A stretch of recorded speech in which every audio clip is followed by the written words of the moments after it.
For this year's Halloween look, I decided to recreate Ursula, who is the Disney villain from one of my favourite movies, The Little Mermaid. I wanted to do something fun and relatively easy to do with things that you probably already have at home. So let's get started.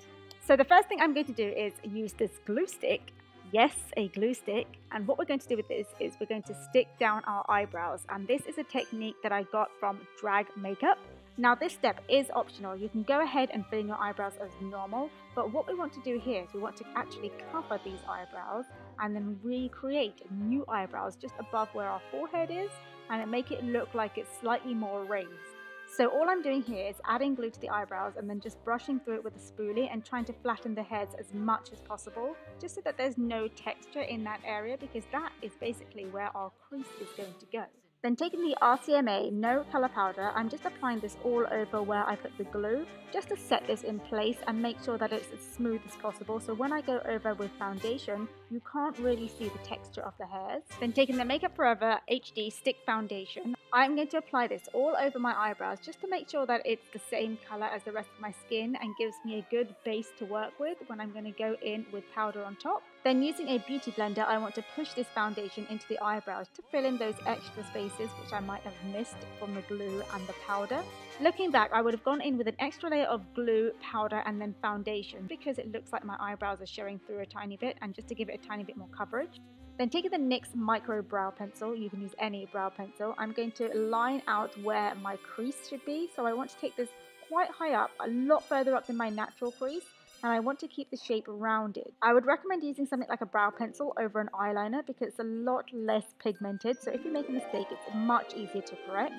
Then taking Superior, which is a liquid metal eyeshadow from Illamasqua, it's essentially a cream eyeshadow. Using the Zoeva 233 cream eyeshadow brush, I'm going to apply this product all over that new crease we've created.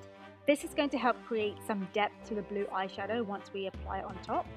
Then taking Sadist, which is a blue powder eyeshadow from Illamasqua, I'm going to apply this all over the new eyelid.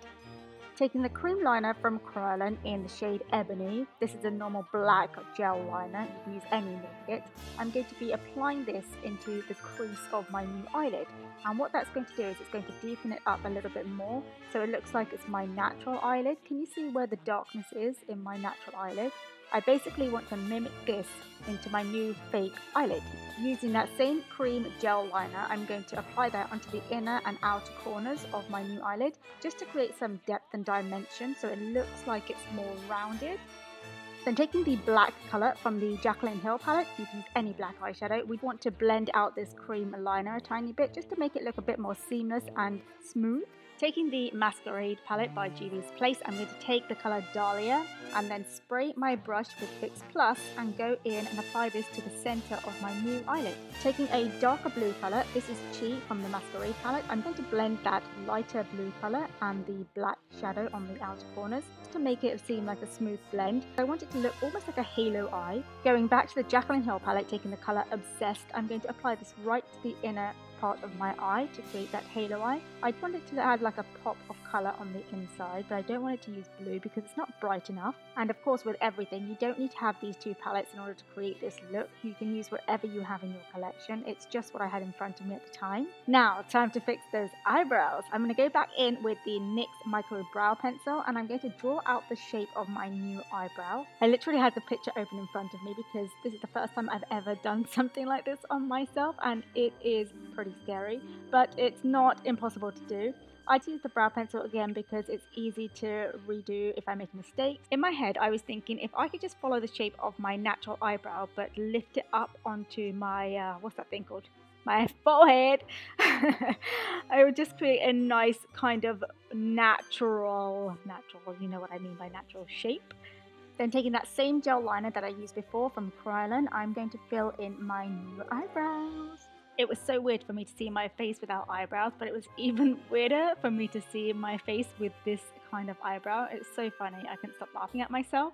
So taking the reference picture, I went back and forth and tried to create this as similar as possible. I know that she's got a really high arch, but then she's got these kind of like bits at the front which stick up as well.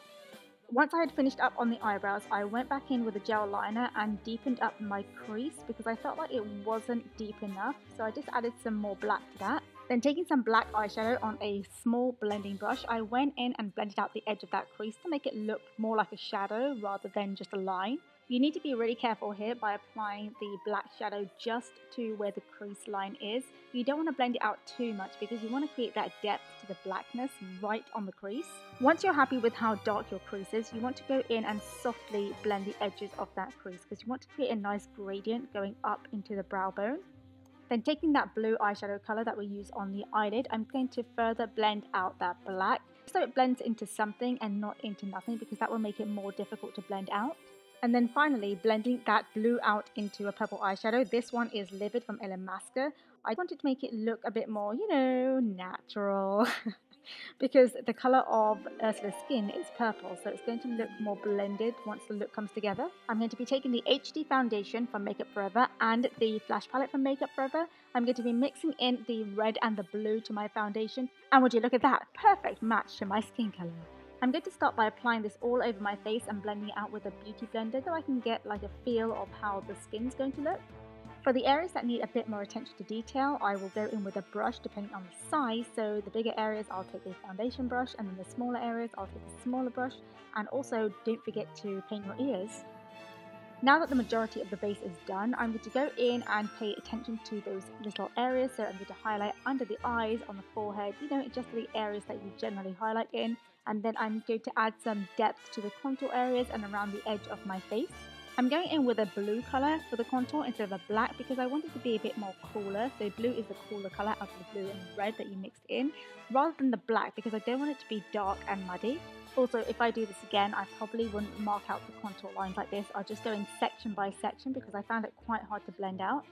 Then taking the RCMA No Colour Powder, I'm going to go in and bake my under eye. I'm not a huge fan of baking, but in times like these where you want to create like a really bright effect underneath your eye, this is the kind of technique you want to be using. At this point, I'm just having fun with highlighting and contouring, so I'm going back in with that purple eyeshadow I used on my eyes, and I'm going to use that to contour my nose a little bit. And then taking some No Colour Powder from RCMA, I'm going to carve out my cheekbones.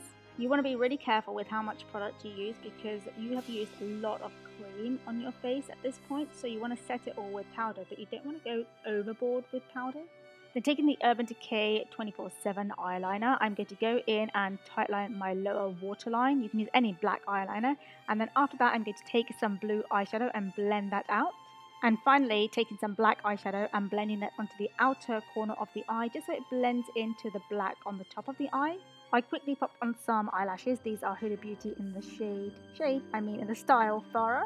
After all of this, I felt like my face was still looking flat, so I wanted to go in with a deeper contour, and I picked up this eyeshadow from Makeup Geek. This is Motown. It's a really nice cool toned purple. It's got a lot of blue in there, so it's going to really add depth to the face. And then I felt like my face looked a bit kind of dead, so I added some blush to the cheeks. This is just a bright pink blush. I think it's Nectar from Bobbi Brown, but you can use any pink blush. And then of course we had to go in with some highlight. We couldn't do it without this. This is Rodeo Drive from Ofra. I'm just applying this to the high points of my cheeks. I'm using a patting motion rather than a swiping motion because I don't want it to affect any of the hard work that we've done underneath. Now, moving on to the lips, and what Disney villain would be a Disney villain without a bright red lip? The perfect shade for Ursula would be the Stunner Lip Paint from Fenty Beauty in the shade Uncensored. Once I've applied the red lip on, I'm going to go in with a black eyeliner. I'm going to apply this on the outside of the lip, almost like a lip liner, because I want to create some depth to that lip. Then finishing off with the hairline, Ursula has a really awkward hairline. It's almost like the McDonald's sign, so we need to create that on our forehead. Then taking some black eyeshadow, I'm just blending out the part below that hairline because I want it to look like the head is going back into that hairline, if that makes sense. And then I'm just blending it out using the brush and my fingers, and this is what's so good about using creams. It makes it so much easier to blend out in the end. And then as Ursula has white hair, I'm going to start filling in that hairline right at the top with white, just to make it look like the hairline starts from there. And that basically is the finished look. I spray painted my hair white so that it looks like it's going into a nice updo. But in fact, Ursula has short hair. I have really long hair. You can keep your hair black if you want to, which would have looked nice as well. But I wanted to have the full effect of the white. And I forgot her mole, which is right below the right side of her lip, which is so annoying. Also, I painted on the necklace because I couldn't find it, so I just did that, and that is the end of the look. If you try this look out, please don't forget to tag me on Instagram at @simsofgoo. I am looking forward to seeing some of those. If you like this video, please give it a thumbs up. Please don't forget to subscribe, and I will see you in my next video. Bye!